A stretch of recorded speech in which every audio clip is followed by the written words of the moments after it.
아줌마! 여기가 어디라고 함부로 온 거야? 목적이 뭐야? 애인 면회라도 온 거야? 위병소 헌병이 육군본부 감찰감 한지수 중장에게 던진 조롱. 대한민국 최연소 여성 중장이자 707 특수임무단의 전설이 왜 정문에서 이런 치욕을 당해야 했을까요? 10년 전 숨겨진 비리와 완벽하게 짜인 함정, 그리고 반전의 진실이 지금 펼쳐집니다. 영상 보시기 전에 구독과 좋아요 한번 눌러주시면 세상 사연에 큰 힘이 됩니다. 무료로 할 수 있는 소중한 응원, 더 좋은 이야기로 보답하겠습니다. 이제 시작하겠습니다. 차가운 새벽 공기가 계룡대 육군본부 연병장을 감쌌다. 아직 동이 트기 전 어둠 속에서 가로등 불빛만이 드문드문 주변을 비추고 있었다. 육군본부 정문 앞 택시 승강장에 한 대의 택시가 멈춰 섰다. 뒷좌석에서 내린 여성은 군복이 아닌 수수한 검은색 코트 차림이었다. 한지수, 대한민국 육군본부 감찰감. 그녀의 공식 계급은 중장이었다. 올해 45살의 나이로 별 3개를 단 그녀는 육군 역사상 최연소 중장 진급 기록을 세운 인물이었다. 더욱이 여성으로서는 전무후무한 기록이기도 했다. 택시 기사는 손님이 내리는 곳이 육군본부라는 사실에 잠시 뒤를 돌아봤지만 별다른 말은 하지 않았다. 한지수는 요금을 지불하고 천천히 걸음을 옮겼다. 그녀가 향한 곳은 육군본부가 아니었다. 정문 맞은편에 위치한 시외버스 정류장이었다. 새벽 첫 차 시간이 다가오고 있었다. 한지수는 정류장 벤치에 앉아 스마트폰을 꺼내 화면을 확인했다. 암호화된 메신저 앱에는 간단한 메시지 하나가 떠 있었다. 준비되었습니다. 그녀는 메시지를 확인한 후 곧바로 삭제했다. 이천행 버스가 정류장에 도착했다. 승객은 많지 않았다. 한지수는 맨 뒷좌석에 자리를 잡았다. 버스가 출발하자 그녀는 창밖을 바라보며 생각에 잠겼다. 육군본부 감찰감이라는 직책은 막중한 권한을 가진 자리였다. 육군 전체의 기강과 규율을 감독하고 비리를 적발하는 것이 주요 임무였다. 그러나 동시에 가장 많은 적을 만드는 자리이기도 했다. 특히 조직 내부의 거대한 이권과 맞서야 할 때는 더욱 그러했다. 한지수가 이 자리에 임명된 것은 6개월 전이었다. 육군 참모총장은 그녀를 개인적으로 불러 말했다. 자네가 아니면 안 돼. 육군이 썩어가고 있어. 누군가는 칼을 들어야 해. 한지수는 그 말의 무게를 알고 있었다. 참모총장조차 함부로 건드리지 못하는 세력이 있다는 뜻이었다. 그녀의 이력은 특별했다. 육군 사관학교를 수석으로 졸업한 후 곧바로 707 특수임무단에 배치되었다. 당시만 해도 여성이 특수부대에 들어간다는 것은 상상하기 어려운 일이었다. 하지만 한지수는 남성 대원들보다 더 혹독한 훈련을 견뎌냈고 실전에서도 탁월한 능력을 입증했다. 대테러 작전, 인질 구출, 첩보 작전. 그녀는 10여 년간 707 특임단에서 수많은 임무를 수행했다. 그 과정에서 얻은 것은 훈장만이 아니었다. 권력의 이면과 조직의 어두운 그림자를 보는 눈도 함께 얻었다. 특히 10년 전의 그 사건이었다. 당시 한지수는 707 특임단 작전팀장 계급은 소령이었다. 대형 군용 헬기 부품 납품 비리를 수사하던 중 그녀는 믿을 수 없는 진실과 마주했다.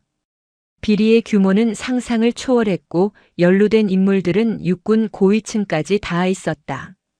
한지수는 증거를 확보하고 진실을 밝히려 했다. 그러나 조직은 그녀를 막아섰다. 외압이 들어왔고 수사는 중단되었다. 결국 일부 하급 장교들만 처벌받고 사건은 조용히 묻혔다. 그때 그녀와 함께 수사를 진행했던 부팀장이 박민석 대위였다. 버스는 경부 고속도로를 벗어나 이천 시내로 진입했다. 한지수는 스마트폰으로 목적지까지의 경로를 확인했다. 육군 특수전 사령부 예하 제3보급창. 그곳은 특전사 부대들에 필요한 각종 물자와 장비를 보급하는 곳이었다. 그녀가 오늘 이곳을 찾아온 이유는 하나였다. 박민석 중령. 10년 전 그 사건 이후 그는 변방의 보급창을 전전하며 좌천 생활을 하고 있었다. 당시 그는 외압에 굴복해 침묵을 선택했다. 그 대가로 그의 군 경력은 사실상 끝났다. 한지수는 버스에서 내려 택시를 잡아 타고 최종 목적지로 향했다. 택시는 시내를 벗어나 한적한 외곽 도로를 달렸다. 멀리 철조망으로 둘러싸인 군부대가 보이기 시작했다. 저기 보이는 부대 정문 앞에 세워주세요. 택시 기사는 고개를 끄덕이며 부대 정문 앞 100m 지점에 차를 세웠다. 한지수는 요금을 지불하고 내렸다. 이른 아침이었지만 부대 정문의 위병소에는 헌병들이 근무 중이었다. 그녀는 천천히 정문을 향해 걸어갔다. 민간인 출입 통제 구역이었기에 위병소를 거쳐야 했다. 완전 군장을 한 헌병 한 명이 위병소에서 나와 그녀를 맞았다. 신분증 제시해 주십시오. 한지수는 가방에서 주민등록증을 꺼내 건넸다. 헌병은 신분증을 확인한 후 방문 목적을 물었다. 면회 오셨습니까? 네. 보급창 관리과에 근무하는 박민석 중령님을 만나러 왔습니다. 헌병은 잠시 그녀를 살폈다. 이른 아침 시간에 민간인이 부대를 찾아오는 것 자체가 흔한 일은 아니었다. 하지만 사전 연락이 되어 있는지 헌병은 위병소 안으로 들어가 전화로 확인 절차를 밟았다. 몇 분 후 헌병이 나와 말했다. 확인되었습니다. 면회증을 작성해 주시고 안으로 들어가시면 됩니다. 한지수는 간단한 면회 신청서를 작성했다. 성명, 주소, 면회 대상자, 방문 목적. 그녀는 모든 항목을 민간인 신분으로 작성했다. 육군본부 감찰감이라는 직함은 어디에도 기재하지 않았다. 출입증을 목에 걸고 부대 안으로 들어섰다. 보급창은 부대 안쪽 깊숙한 곳에 위치해 있었다. 한지수는 헌병이 알려준 방향으로 걸어갔다. 이른 아침 부대는 조용했다. 간혹 구보를 하는 병사들과 마주쳤지만 그들은 민간인 복장의 그녀에게 별다른 관심을 보이지 않았다. 보급창 건물이 보였다. 낡은 컨테이너 건물 여러 채가 연결된 형태였다.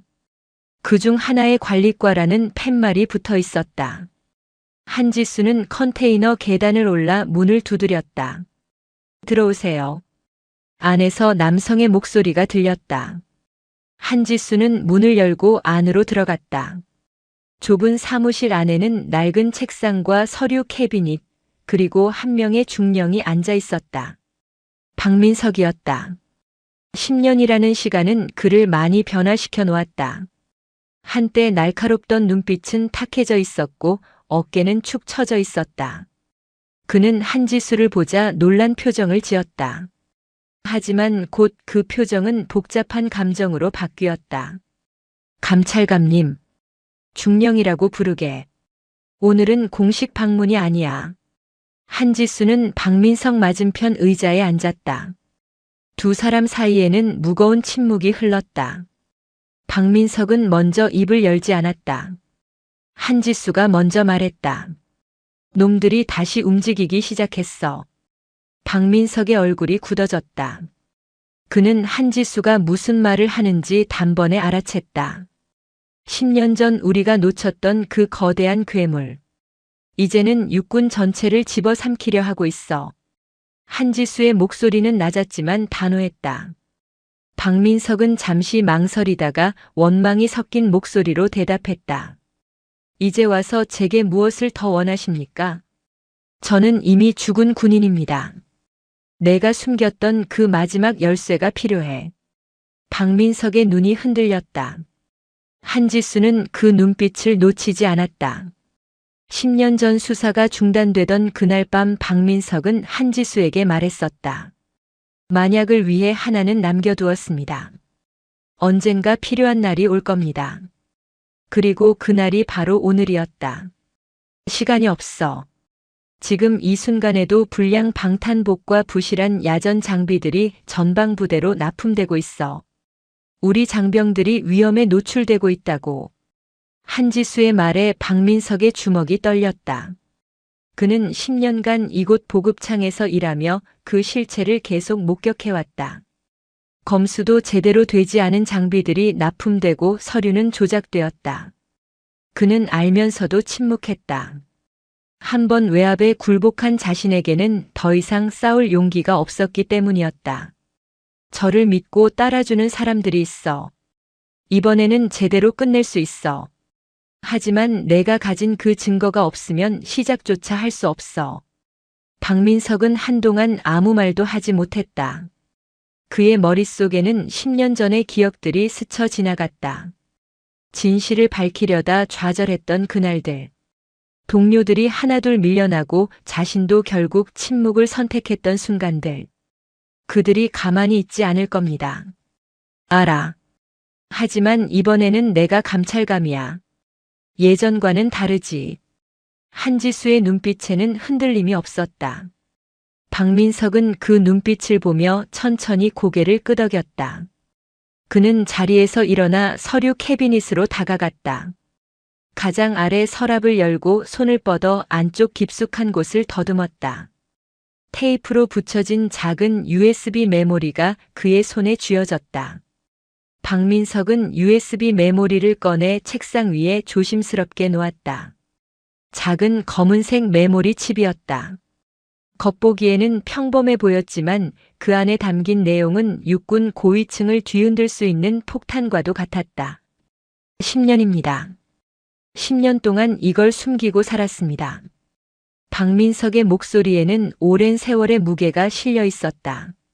한지수는 그 USB를 바라보며 천천히 손을 뻗었다. 하지만 박민석이 그녀의 손을 막았다. 감찰관님. 아니 팀장님. 이걸 가져가시는 순간 저는 끝입니다. 하지만 상관없습니다. 어차피 전 진작에 끝난 사람이니까요. 한지수는 박민석의 눈을 똑바로 바라봤다.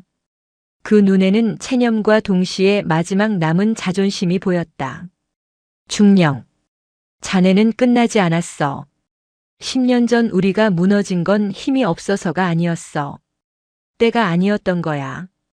때가 아니었다고요? 박민석은 쓴웃음을 지었다. 한지수는 계속해서 말했다. 그때 우린 소령과 대위였어. 아무리 증거가 있어도 별 하나짜리 영관급 장교가 별셋, 별넷다는 장성들을 건드릴 수는 없었어. 조직의 벽은 생각보다 높았지. 박민석은 그 말에 고개를 끄덕였다. 10년 전의 기억이 선명하게 떠올랐다. 당시 한지수는 707 특수임무단 작전팀장이었고 계급은 소령이었다. 박민석은 그녀의 부팀장으로 대위 계급을 달고 있었다. 두 사람은 대테러 작전과 인질 구출 임무에서 수차례 생사를 함께한 전우였다. 어느 날 국방부 감찰실에서 707 특임단의 협조 요청이 들어왔다. 대형 군용 헬기 부품 납품 과정에서 의혹이 제기되었고 특수부대의 수사 역량이 필요하다는 내용이었다. 한지수는 팀원 중 가장 분석력이 뛰어난 박민석 대위를 데리고 수사에 착수했다. 처음에는 단순한 비리로 보였다. 몇몇 중간 상인들이 부품 가격을 부풀려 차액을 챙기는 정도일 것이라 생각했다. 하지만 수사가 진행될수록 사건의 규모는 상상을 초월했다. 납품 업체들은 유령 회사였고 실제 소유주는 추적이 불가능했다. 자금 흐름을 따라가자 육군 내부의 고위 장교들과 연결된 계좌들이 발견되었다.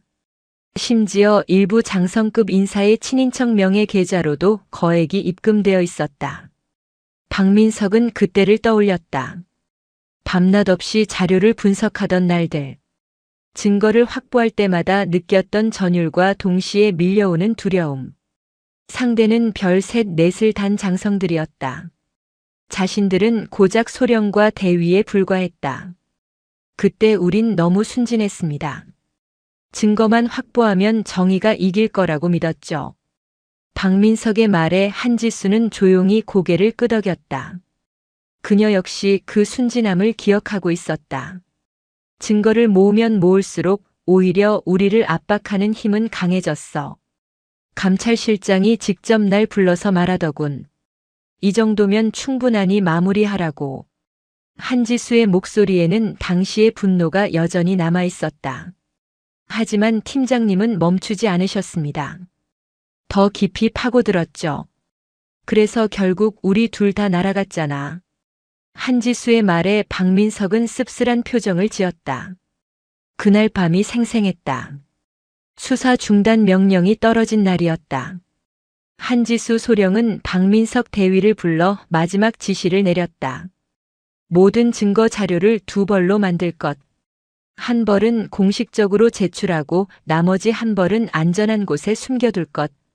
그리고 그 자료 중에서도 가장 핵심적인 증거는 따로 백업해둘 것. 박민석은 그 지시를 충실히 따랐다. 밤새 자료를 복사하고 정리했다. 공식 제출용 자료에는 하급 장교들과 중간 상인들의 비리만 담았다. 실제 배후인 장성급 인사들의 흔적은 최소화했다. 하지만 별도로 만든 자료에는 모든 것이 담겨 있었다. 그 자료가 바로 이 USB에 들어 있습니다. 박민석은 책상 위에 메모리를 가리켰다. 자금 흐름 추적 기록, 계좌 거래 내역, 유령 회사들의 실소유주 관계도, 그리고 가장 중요한 것. 납품된 헬기 부품들의 실제 검사 결과서입니다. 한지수의 눈빛이 날카로워졌다. 검사 결과서? 네. 공식적으로는 모든 부품이 합격 판정을 받았습니다. 하지만 제가 몰래 확보한 원본 검사 결과서에는 대부분의 부품이 불량이라고 나와 있었습니다. 누군가 결과를 조작한 겁니다. 그 원본을 어떻게 구했지? 당시 육군 종합정비창에 근무하던 기술관이 내부 고발을 했습니다. 그는 양심의 가책을 느꼈던 거죠. 자신이 불량이라고 판정한 부품들이 합격으로 둔갑해서 납품되는 걸 보고 견딜 수 없었던 겁니다. 한지수는 고개를 끄덕였다. 그 기술관의 이름이 기억났다. 20년 넘게 정비창에서 일했던 베테랑이었다. 하지만 그는 내부 고발 직후 의문의 교통사고로 사망했다. 그 기술관은 결국 사고사 처리되었습니다. 하지만 저는 그가 제게 건네준 원본 서류를 스캔해서 이 USB에 담았습니다. 박민석의 목소리가 떨렸다. 그는 10년간 그 기술관의 죽음을 잊을 수 없었다. 진실을 말하려던 사람이 죽고 침묵을 선택한 자신은 살아남았다는 죄책감. 수사가 중단된 후 팀장님은 인사 발령을 받으셨습니다. 707 특임단에서 육군대학으로 가셨죠. 그건 좌천이 아니라 교육 코스였어. 장성 진급을 위한 필수 과정이었지. 한지수의 말에 박민석은 고개를 저었다. 아닙니다. 그건 그들이 팀장님을 위험 지역에서 격리시킨 겁니다. 더 이상 현장 수사를 못하게 묶어둔 거죠. 하지만 팀장님은 그 과정을 역이용하셨습니다. 한지수는 미소를 지었다. 박민석의 말이 맞았다. 육군대학에서의 1년은 그녀에게 새로운 무기를 주었다. 군 조직의 구조와 권력의 흐름을 이해하는 안목. 그리고 언젠가 다시 싸울 수 있는 위치까지 올라가야 한다는 각오. 그리고 전 달랐습니다. 저는 바로 좌천되었습니다. 박민석의 목소리에는 자조가 섞여 있었다. 충북 영동의 탄약고로 발령이 났습니다. 대위 계급으로 탄약고 관리 업무를 맡았죠. 그곳에서 2년을 보냈습니다. 그 후 소령으로 진급했지만 강원도 인제의 후방 보급부대로 갔습니다.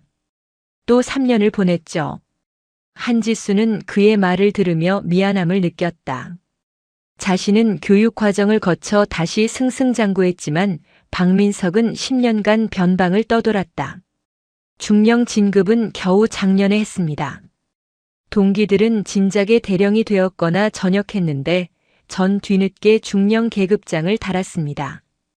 그리고 이곳 특전사 보급창 관리과장으로 왔습니다.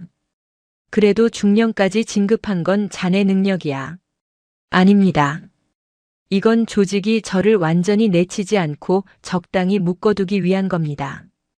언제든 입을 열면 불이익을 줄 수 있는 위치에 놔둔 거죠. 박민석의 분석은 정확했다.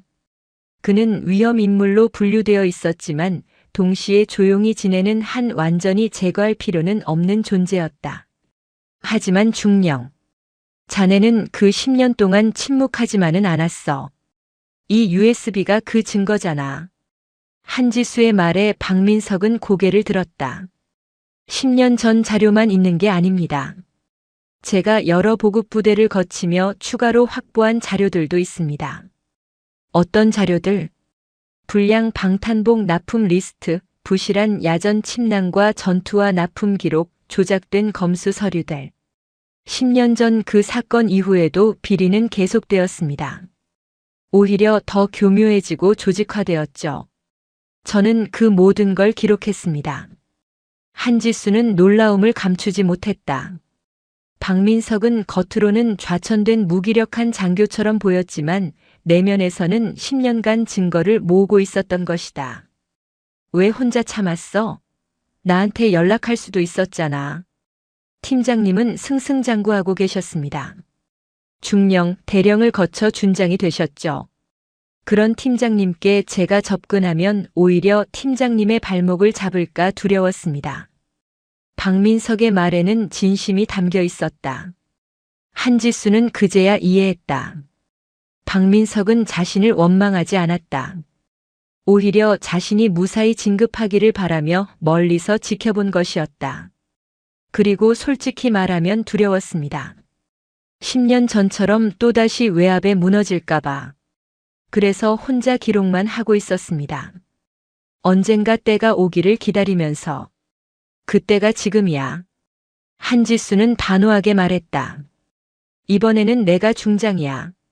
육군본부 감찰감이라는 직책은 참모총장 바로 아래 독립된 위치야. 그 누구도 함부로 수사를 막을 수 없어. 박민석은 한지수의 눈빛을 보았다. 10년 전 그 날카로운 눈빛이 여전했다.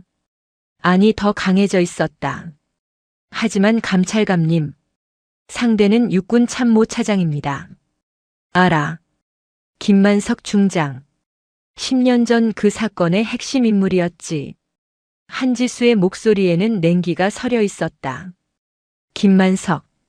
10년 전에는 대령이었던 그가 이제는 별셋을 달고 육군 참모차장 자리에 있었다. 참모총장 다음가는 실권자였다. 그가 배후에 있는 한 아무것도 바꿀 수 없습니다.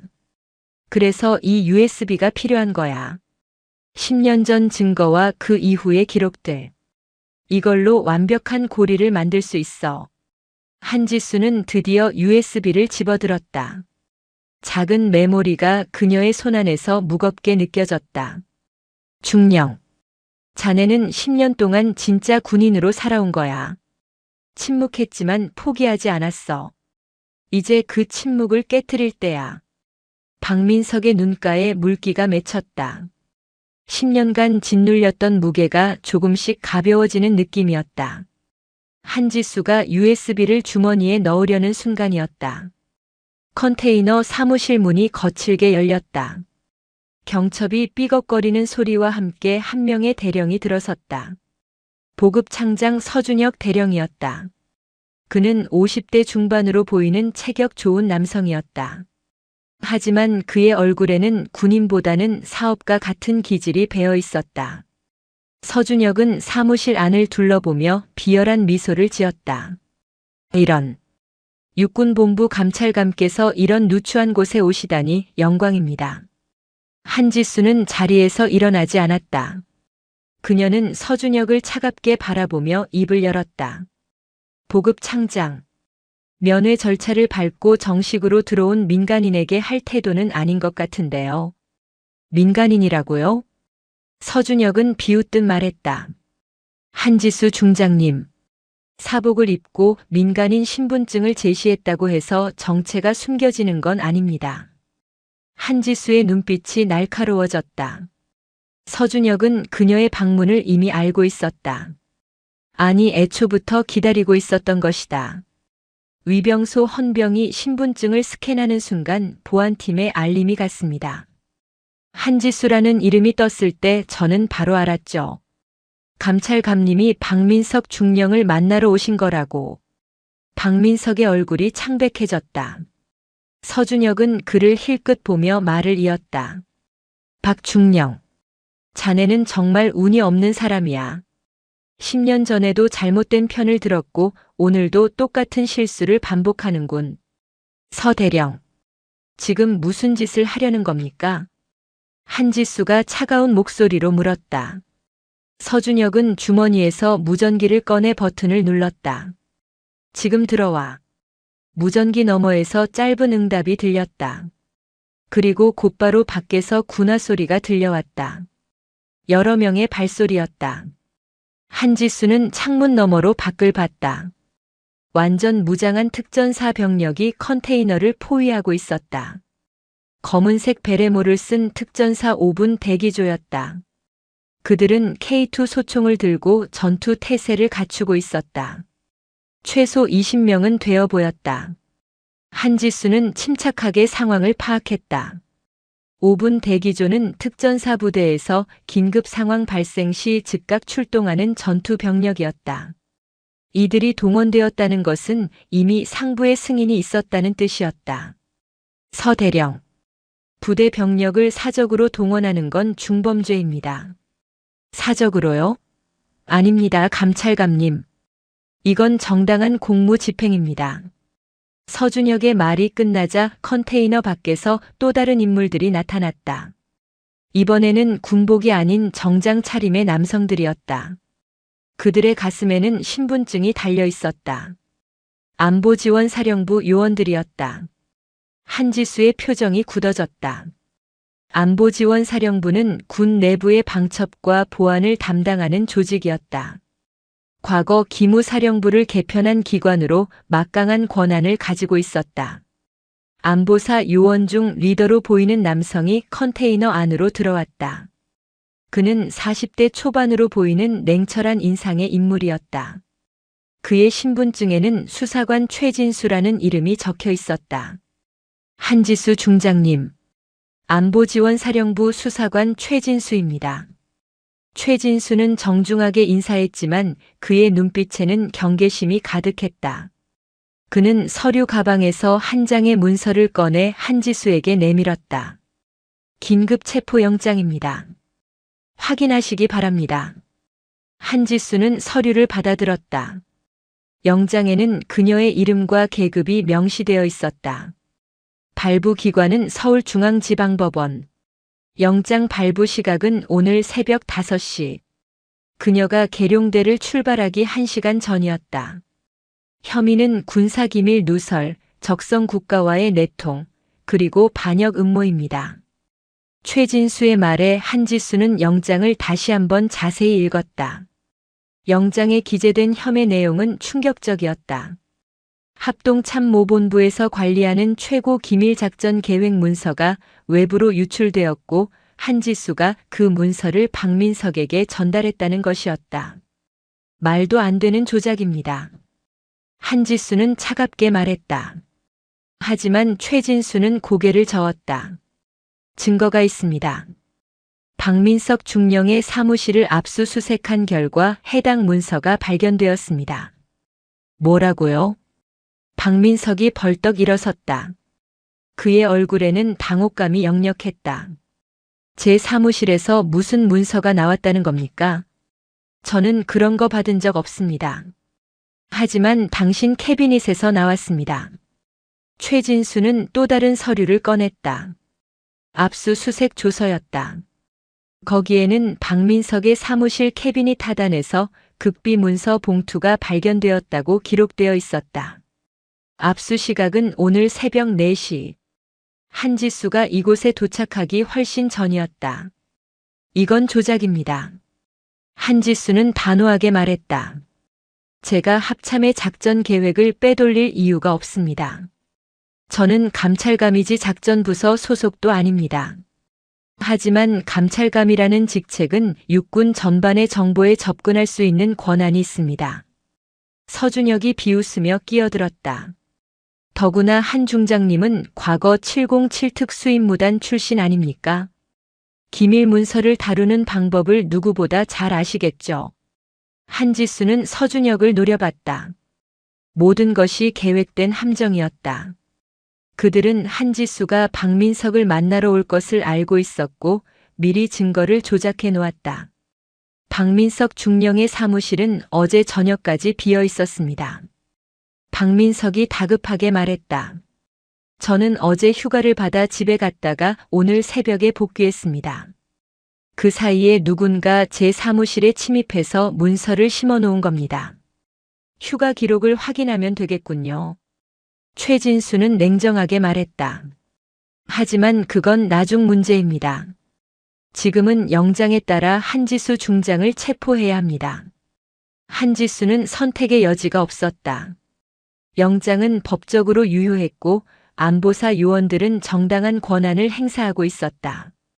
만약 저항하면 오히려 공무집행 방해라는 혐의까지 추가될 것이었다. 한 가지 묻겠습니다. 한지수는 침착하게 물었다. 이 영장은 누가 청구했습니까? 최진수는 잠시 망설이다가 대답했다. 육군본부 법무실에서 청구했습니다. 승인은 육군 참모 차장님께서 하셨습니다. 한지수는 예상했던 대답이었다. 김만석 중장. 10년 전 그 사건의 핵심 인물. 그가 직접 이 작전을 지휘하고 있는 것이었다.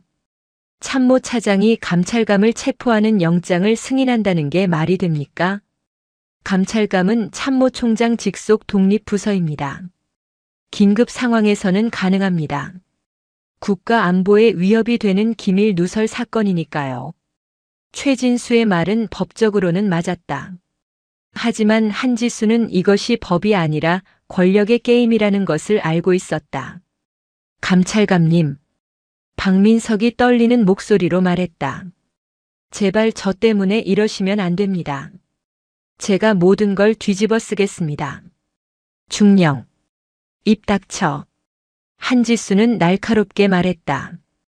그녀는 박민석이 희생양이 되는 것을 원하지 않았다. 이미 10년 전 그런 일이 있었다. 최진수는 다시 한번 영장을 한지수에게 내밀었다. 한지수 중장님. 동행하시겠습니까? 아니면 강제로 연행해야 합니까? 한지수는 USB가 주머니에 있다는 것을 의식했다. 만약 지금 몸수색을 당하면 USB가 발견될 것이고 박민석까지 위험에 빠질 것이었다. 그녀는 빠르게 판단을 내렸다. 동행하겠습니다. 하지만 조건이 있습니다. 조건이라고요? 박민석 중령은 이 사건과 무관합니다. 저를 체포하려면 중령은 석방하십시오. 최진수는 잠시 고민하는 듯 했다. 하지만 서준혁이 끼어들었다. 그건 안 됩니다. 박민석 중령도 공범 혐의가 있습니다. 공범이라는 증거가 있습니까? 한지수가 반박하자 서준혁은 말을 멈췄다. 실제로 조작된 증거는 한지수에게만 초점이 맞춰져 있었다. 박민석을 엮으려면 추가 작업이 필요했다. 최진수는 무전기를 꺼내 누군가와 통화했다. 잠시 후 그는 고개를 끄덕이며 말했다. 박민석 중령은 일단 부대 내 대기 조치합니다. 한지수 중장님만 연행하겠습니다. 한지수는 안도의 한숨을 쉬었다. 최소한 박민석은 당장의 위험에서 벗어났다. 그녀는 자리에서 일어나 최진수를 바라봤다. 그럼 가시죠. 하지만 기억하십시오. 이 모든 게 조작이라는 걸 곧 밝혀낼 겁니다. 그건 조사 과정에서 밝혀지겠죠. 최진수는 무표정하게 대답했다. 안보사 요원 2명이 한지수의 양옆에 섰다. 그들은 정중하지만 단호한 태도로 그녀를 에스코트했다. 한지수는 컨테이너를 나서며 박민석을 뒤돌아봤다. 박민석은 창백한 얼굴로 그녀를 바라보고 있었다. 한지수는 작은 목소리로 말했다. 믿고 기다려. 반드시 돌아온다. 그리고 그녀는 안보사 요원들에게 둘러싸여 컨테이너를 나섰다. 밖에는 검은색 승합차 2대가 대기하고 있었다. 한지수는 뒷좌석에 태워졌고 안보사 요원들이 양옆에 탑승했다. 차량이 출발하기 전 서준혁이 창문을 두드렸다. 한지수는 창문을 내렸다. 한 중장님, 순순히 인정하시는 게 좋을 겁니다. 당신이 아무리 발버둥 쳐도 이미 게임은 끝났어요. 게임은 이제 시작이야, 서대령. 그리고 당신도 곧 그 게임의 말이 될 거야. 한지수는 차갑게 말하고 창문을 올렸다. 차량은 부대를 빠져나와 서울 방향으로 향했다. 목적지는 서빙고에 위치한 안보지원사령부 본부였다. 한지수는 창밖을 바라보며 주머니 속 USB를 느꼈다. 이것만은 지켜야 했다. 그리고 적절한 때에 이것을 꺼내야 했다. 게임은 이제 시작이었다. 서울 용산구 서빙고동. 한강이 내려다 보이는 이곳에 안보지원사령부 본부가 자리하고 있었다. 검은색 승합차는 지하 주차장으로 진입했다. 일반인의 출입이 철저히 통제된 구역이었다. 한지수는 차에서 내려 안보사 요원들에게 둘러싸인 채 엘리베이터에 올랐다. 엘리베이터는 지하로 내려갔다. 지하 3층. 문이 열리자 하얀 복도가 나타났다. 복도 양쪽으로는 번호만 적힌 철문들이 줄지어 있었다. 취조실이었다. 최진수 수사관이 앞장서서 걸었고 한지수는 그 뒤를 따랐다. 복도 끝에 방. 번호 307호 앞에서 최진수가 멈춰섰다.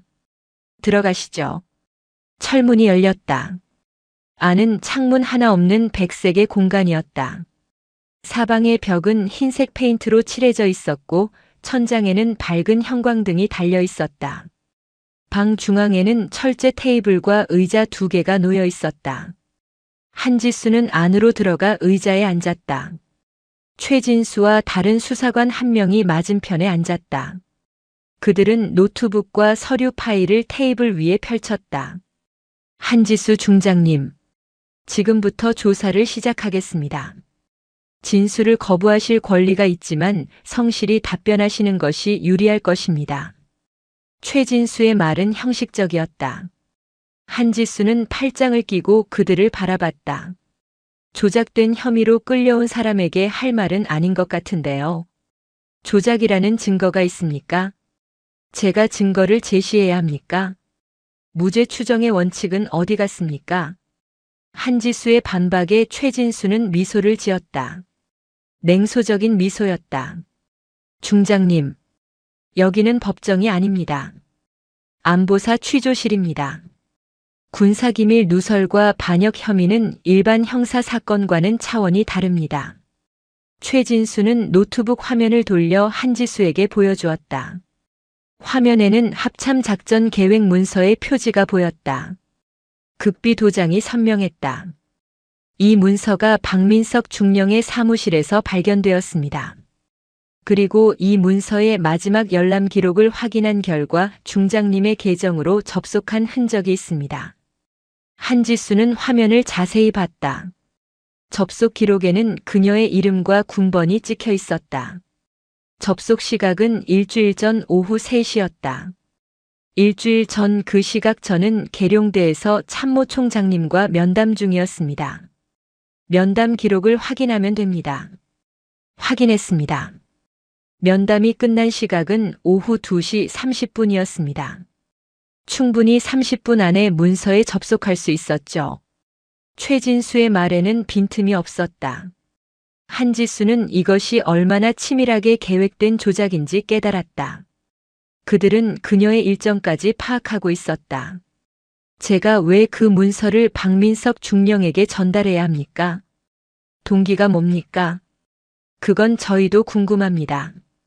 이번에는 옆에 앉아있던 다른 수사관이 말했다.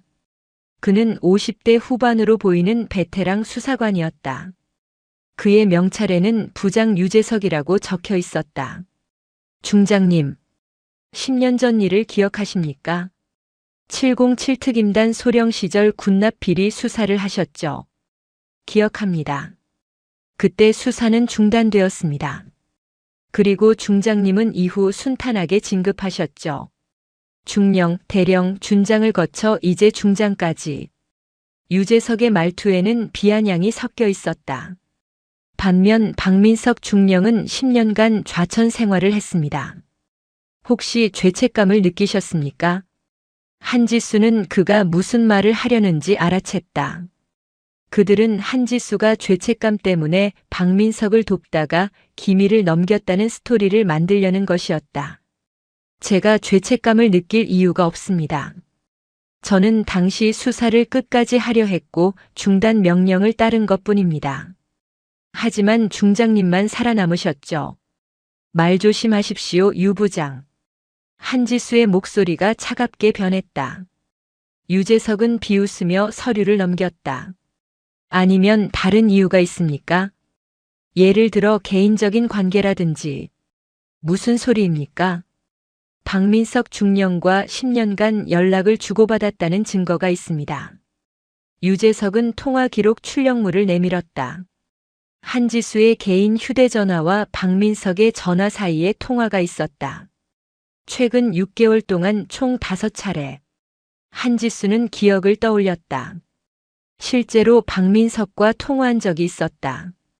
하지만 그것은 업무와 무관한 개인적인 안부 전화였다. 한두 번은 명절 인사였고 나머지는 우연히 연락이 닿은 것이었다. 명절 인사와 안부 전화였습니다. 10년 전 함께 일했던 부하와 연락하는 게 문제입니까? 문제는 그 통화 내용입니다. 최진수가 다시 끼어들었다. 통화 녹취는 없지만 문자 메시지 기록이 있습니다. 화면에 문자 메시지가 떴다. 박민석이 한지수에게 보낸 것으로 되어 있었다. 내용은 예전 일을 다시 시작할 때가 되지 않았냐는 암시적인 문장이었다. 이 문자 받으신 적 있습니까? 한지수는 고개를 저었다. 그녀는 그런 문자를 받은 적이 없었다. 이건 역시 조작된 것이었다. 조작입니다. 제 휴대전화를 확인하면 그런 문자가 없다는 걸 알 수 있습니다. 이미 확인했습니다. 중장님 휴대전화에서 해당 메시지는 삭제되어 있었습니다. 최진수의 말에 한지수는 할 말을 잃었다. 그들은 완벽하게 증거를 조작해 놓았다. 통화 기록, 문자 메시지, 문서 접속 기록. 모든 것이 한지수를 범인으로 만들고 있었다. 그때 취조실 문이 열렸다. 한 명의 중장이 들어섰다. 육군 참모차장 김만석이었다. 김만석은 60세였다. 별셋을 단지 3년째였고 참모총장 다음가는 실권자였다. 그는 건장한 체격에 카리스마 있는 외모를 가진 인물이었다. 하지만 그의 눈빛은 냉혹했다. 수고들 하고 있군. 김만석은 방 안을 둘러보며 말했다. 최진수와 유재석은 자리에서 일어나 경례했다. 김만석은 손을 들어 가볍게 답례하고 한지수를 바라봤다. 한 중장. 오랜만이군. 참모차장님. 한지수는 자리에서 일어나지 않았다. 군 예절상 상급자에게 일어나 경례해야 했지만 그녀는 움직이지 않았다. 김만석은 그녀의 태도에 비웃음을 지었다. 여전히 고집이 세군. 10년 전 그때와 똑같아. 10년 전보다 지금이 더 심하신 것 같은데요. 한지수의 말에 김만석의 표정이 굳어졌다. 그는 최진수와 유재석을 보며 말했다. 잠시 자리를 비워주게. 하지만 차장님. 명령이야. 최진수와 유재석은 더 이상 말하지 않고 취조실을 나갔다.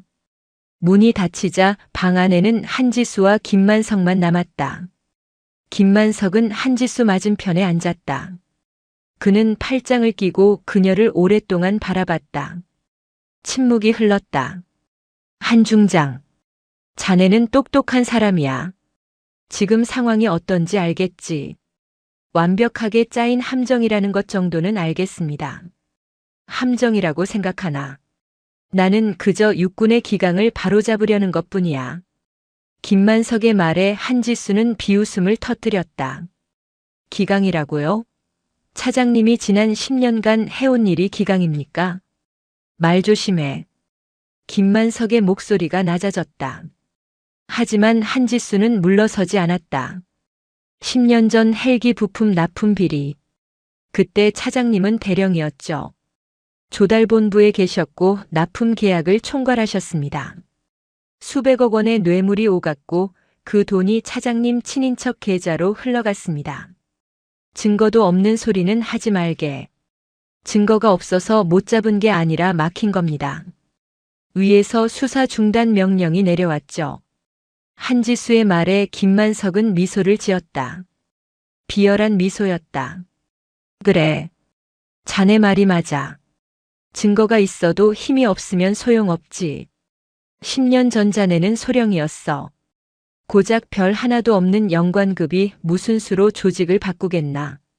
하지만 지금은 다릅니다. 저는 중장이고 감찰감입니다.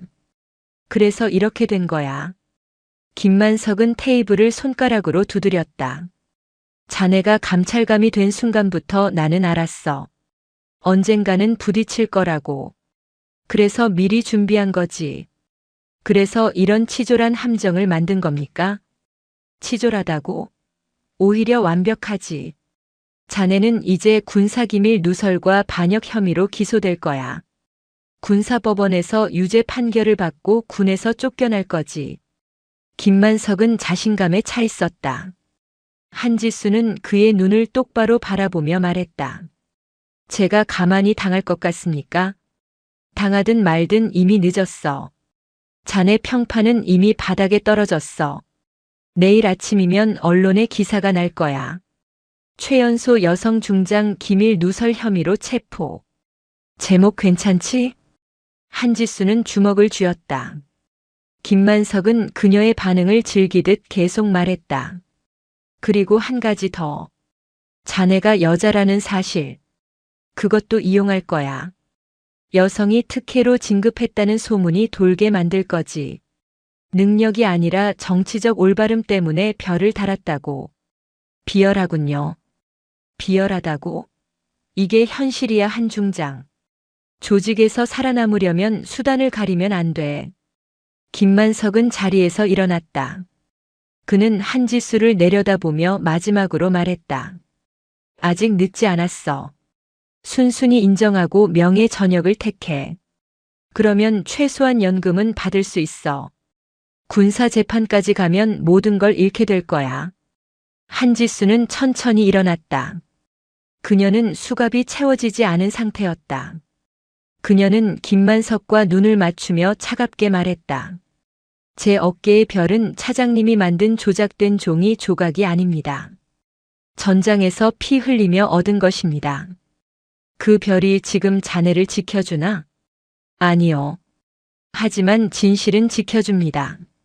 한지수의 말에 김만석은 헛웃음을 쳤다.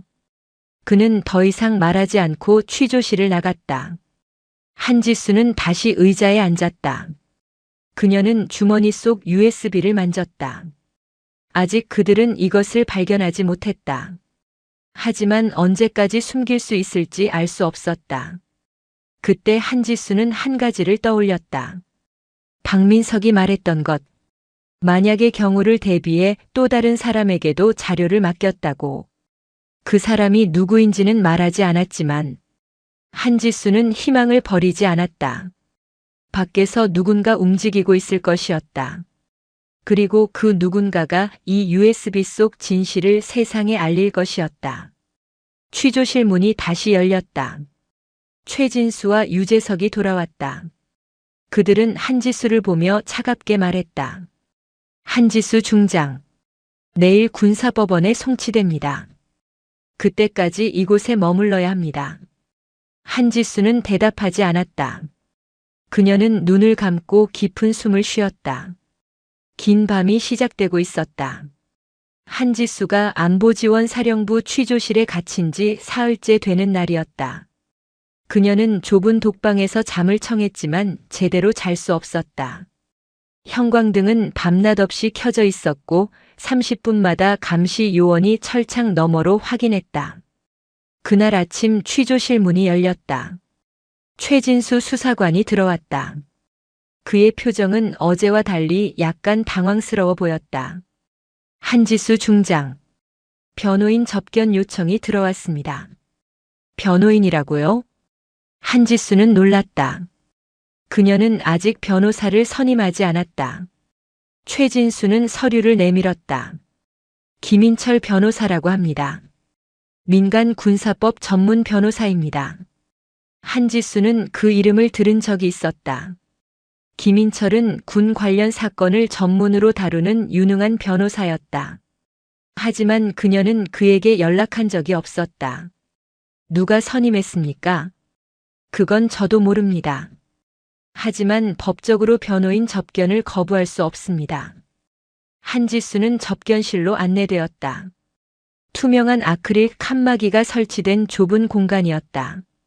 맞은편에는 40대 후반으로 보이는 안경 쓴 남성이 앉아 있었다. 김인철이었다. 한지수 중장님, 처음 뵙겠습니다. 김인철 변호사입니다. 한지수는 조심스럽게 앉았다. 감시 요원이 뒤에서 지켜보고 있었다. 변호사님, 누가 당신을 보냈습니까? 김인철은 잠시 주변을 살피고는 낮은 목소리로 말했다. 박민석 중령님이 연락했습니다. 정확히는 10년 전부터 준비된 것이었습니다. 한지수의 눈빛이 변했다. 박민석. 그는 10년 전부터 만약의 사태를 대비해 변호사까지 준비해 둔 것이었다. 박 중령은 무사합니까? 네. 현재 부대 내 대기 조치 상태지만 신변에는 문제 없습니다. 그리고 저에게 중요한 자료를 맡겼습니다. 한지수는 안도의 한숨을 쉬었다. 박민석이 말했던 또 다른 백업. 그것이 김인철에게 전달된 것이었다. 중장님, 지금 밖에서 큰 움직임이 있습니다.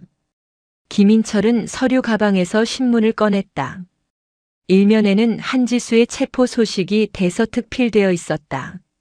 하지만 논조는 예상과 달랐다. 최연소 여성 중장 체포의 이면 군납 비리 수사 중 함정에 빠져. 기사는 한지수를 범죄자로 몰지 않았다. 오히려 그녀가 군납 비리를 수사하던 중 보복성 체포를 당했다는 의혹을 제기하고 있었다. 육군 참모총장께서 움직이셨습니다. 김인철의 말에 한지수는 눈을 크게 떴다. 참모총장님이요? 네. 총장님은 중장님이 체포된 직후 긴급 기자회견을 열었습니다. 감찰감의 체포가 정당한 절차를 거쳤는지 의문을 제기하셨죠. 그리고 국회에 진상조사를 요청하셨습니다. 한지수는 가슴이 뜨거워짐을 느꼈다. 참모총장이 직접 나섰다는 것은 그가 한지수를 믿는다는 뜻이었다. 또한 육군 내부에서도 반발이 있습니다. 중장님을 아는 많은 장교들이 이번 사건을 의심하고 있습니다. 김인철은 계속해서 설명했다. 그리고 오진규 준장님이 직접 움직이고 계십니다. 오진규 준장? 한지수는 그 이름을 기억했다. 오진규는 현재 육군본부 법무실장이었다. 그녀와는 육군대학 동기였고 오랜 친구였다. 준장님은 박민석 중령이 제게 맡긴 자료를 분석하고 계십니다. 그리고 며칠 후 국회 국방위원회 국정감사가 예정되어 있습니다. 한지수는 상황을 이해했다. 국정감사. 그곳에서 모든 것이 결정될 것이었다. 중장님, 조금만 버티십시오. 진실은 반드시 밝혀집니다. 김인철의 말에 한지수는 고개를 끄덕였다. 그녀는 아직 포기하지 않았다. 사흘이 더 지났다. 한지수는 여전히 안보사 독방에 갇혀 있었다. 하지만 밖에서는 파도가 일고 있었다. 언론은 연일 이 사건을 다뤘고 여론은 한지수에게 우호적으로 변하고 있었다. 그리고 마침내 그날이 왔다. 국회 국방위원회 국정감사. 한지수는 국회로 이송되었다. 그녀는 여전히 피의자 신분이었지만 증인으로 출석하게 되었다. 국회의원들이 직접 진상을 밝히겠다고 나선 것이었다. 국회 국방위원회 회의실은 긴장감으로 가득했다. 기자들이 카메라를 들이대고 있었고 방청객들도 많이 모여 있었다. 한지수는 증인석에 앉았다. 그녀는 군복을 입고 있었다. 중장 계급장이 어깨에 달려 있었다. 맞은편에는 김만석 육군 참모차장이 앉아 있었다. 그는 여유로운 표정으로 서류를 넘기고 있었다. 그의 옆에는 안보사 관계자들과 법무관들이 자리하고 있었다. 국방위원장이 회의를 시작했다. 오늘은 최근 발생한 한지수 중장 군사기밀 누설 의혹 사건에 대해 질의하겠습니다. 먼저 육군 참모차장께 질문드리겠습니다. 김만석이 자리에서 일어났다. 그는 마이크를 잡고 차분하게 말했다. 존경하는 국방위원회 위원님들. 이번 사건은 국가안보에 중대한 위협이 되는 사안입니다. 한지수 중장은 육군본부 감찰감이라는 직책을 이용해 기밀 문서에 접근했고 이를 외부로 유출했습니다. 김만석은 준비된 자료를 제시하며 한지수를 범죄자로 몰아갔다. 문서 접속 기록, 통화 내역, 문자 메시지. 모든 증거가 완벽해 보였다. 더욱 심각한 것은 그녀가 감찰감으로서 군의 기강을 바로잡아야 할 위치에 있으면서 오히려 법을 어겼다는 점입니다. 이는 군 조직 전체의 신뢰를 무너뜨리는 행위입니다. 국회의원들이 고개를 끄덕였다. 김만석의 주장은 설득력이 있어 보였다. 한지수는 침착하게 그의 말을 들었다. 또한 한지수 중장이 여성이라는 점을 악용해 특혜 진급을 받았다는 의혹도 있습니다. 김만석의 말에 한지수는 주먹을 쥐었다. 그는 예상대로 성별 카드를 꺼내든 것이었다. 최연소 중장 진급은 정치적 올바름을 위한 상징적 조치였을 가능성이 있습니다. 실제 능력보다는 김만석이 말을 이어가려는 순간이었다. 회의장 뒤쪽 문이 열렸다. 모든 사람의 시선이 그쪽으로 향했다. 김인철 변호사와 오진규 준장이 들어왔다. 그들은 서류 가방과 노트북을 들고 있었다. 국방위원장이 놀라서 말했다. 지금 회의 중입니다. 무슨 일입니까? 오진규 준장이 앞으로 나왔다. 그는 육군 법무실장으로서 당당하게 말했다. 위원장님, 육군본부 법무실장 오진규 준장입니다. 이번 사건과 관련해 결정적 증거를 확보했습니다. 제출하고자 합니다. 김만석의 얼굴이 굳어졌다. 그는 자리에서 일어나 항의했다. 지금은 국정감사 중입니다. 절차를 무시하고 난입하는 것은 긴급한 사안입니다. 김인철 변호사가 끼어들었다. 한지수 중장에게 씌워진 혐의가 조작되었다는 명백한 증거가 있습니다. 회의장이 술렁이기 시작했다. 국방위원장은 잠시 고민하다가 결정을 내렸다. 증거를 제시하십시오. 오진규는 회의장 앞쪽으로 가서 노트북을 연결했다. 대형 화면에 자료가 뜨기 시작했다. 먼저 한지수 중장이 접속했다는 기밀 문서의 생성 기록입니다. 화면에는 문서의 메타데이터가 표시되었다. 생성 일시, 수정 일시, 접속 기록이 상세히 나와 있었다. 한 중장의 계정으로 접속한 것으로 되어 있는 이 기록. 하지만 IP 주소를 추적한 결과 접속 장소가 한 중장의 집무실이 아닌 다른 곳으로 나타났습니다. 오진규는 다음 화면을 띄웠다. 접속 IP는 육군본부 내부이긴 하지만 조달 부서의 컴퓨터였습니다. 누군가 한 중장의 계정을 도용해 접속한 것입니다. 회의장이 웅성거렸다. 김만석은 당황한 기색을 보이며 반박했다. 그건 조작된 자료일 수 있습니다. 조작이 아닙니다. 김인철 변호사가 나섰다. 국방부 사이버 사령부에 의뢰해 독립적으로 검증받은 결과입니다. 여기 검증 보고서가 있습니다. 김인철은 서류를 제출했다. 국방위원들이 서류를 검토하기 시작했다. 오진규는 계속해서 자료를 공개했다. 그리고 이것은 박민석 중령의 사무실에서 발견되었다는 기밀 문서의 봉투입니다. 안보사는 이 봉투가 한 중장으로부터 전달되었다고 주장했습니다. 화면에 봉투 사진이 떴다. 하지만 이 봉투의 지문을 감식한 결과 한 중장의 지문은 없었습니다. 대신 다른 사람의 지문이 발견되었습니다. 누구의 지문입니까? 국방위원 한 명이 물었다. 오진규는 잠시 숨을 고르고 말했다. 특전사 보급 창장 서준혁 대령의 지문입니다. 회의장이 술렁였다. 김만석은 자리에서 벌떡 일어났다. 이건 말도 안 됩니다. 서 대령은 단지 뭡니까 차장님? 오진규의 목소리가 날카로워졌다. 서준혁 대령은 지난 10년간 차장님과 긴밀하게 일해온 인물입니다. 그리고 이분은 군납 비리의 핵심 인물이기도 합니다.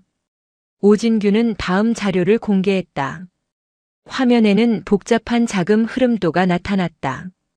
이것은 지난 10년간 불량 군수 물자 납품과 관련된 뇌물 자금 흐름입니다. 박민석 중령이 10년간 기록한 자료를 바탕으로 재구성한 것입니다. 자금은 여러 유령 회사를 거쳐 최종적으로 특정 계좌들로 흘러갔다. 그리고 그 계좌 중 일부는 김만석의 친인척 명의였다. 김만석 중장의 1,001명의 계좌로 10년간 총 30억 원이 입금되었습니다. 또한 중장의 사촌 동생이 운영하는 회사로 20억 원이 흘러갔습니다. 김만석의 얼굴이 창백해졌다. 그는 부인하려 했지만 말이 나오지 않았다. 그리고 이것은 결정적 증거입니다. 오진규는 마지막 자료를 공개했다. 불량 방탄복 납품 리스트입니다. 공식 검수에서는 합격 판정을 받았지만 실제로는 방탄 성능이 기준에 미달하는 제품들이었습니다. 이 방탄복들은 전방부대에 납품되어 우리 장병들의 생명을 위협했습니다. 화면에는 검수 보고서, 원본과 조작된 보고서가 나란히 표시되었다. 명백한 조작이었다. 이 모든 비리를 수사하던 한지수 중장을 제거하기 위해 김만석 중장과 그 일당은 정교한 함정을 만들었습니다. 회의장은 충격에 빠졌다. 기자들은 미친 듯이 카메라 셔터를 눌렀다. 김만석은 말을 잃고 그 자리에 주저앉았다. 국방위원장이 망치를 두드렸다. 검찰과 헌병대를 소집하십시오. 관련자들을 즉시 조사하겠습니다. 회의장 안으로 헌병들이 들어왔다.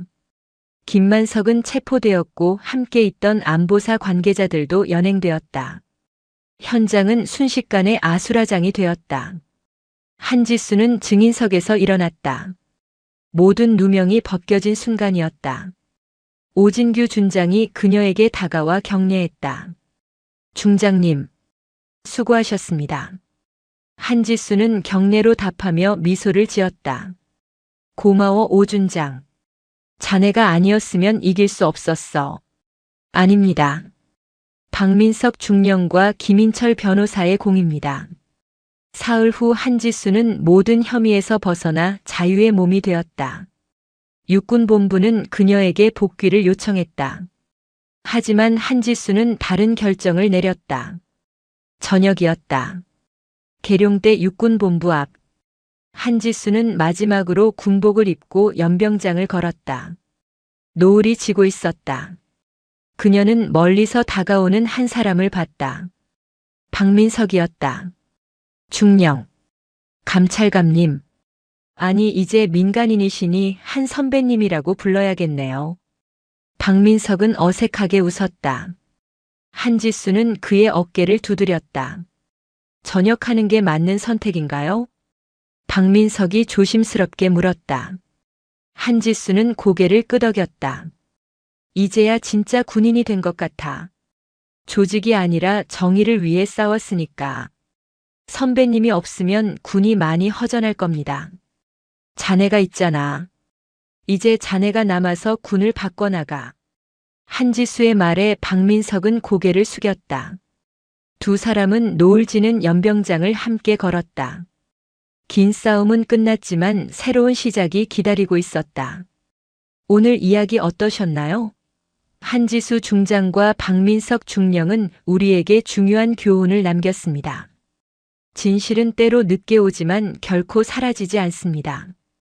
부당한 권력 앞에서 침묵하지 않고 기록하며 준비하는 사람들이 있기에 정의는 살아있습니다. 여러분이 어떤 어둠 속에 있더라도 포기하지 마세요. 오늘도 묵묵히 옳은 일을 하는 당신이야말로 진정한 용기를 가진 사람입니다. 다음 이야기도 기대해 주세요. 감사합니다. 영상이 재미있으셨다면 구독과 좋아요, 댓글까지 부탁드리고 오늘도 건강하고 행복한 하루 되시길 바랍니다.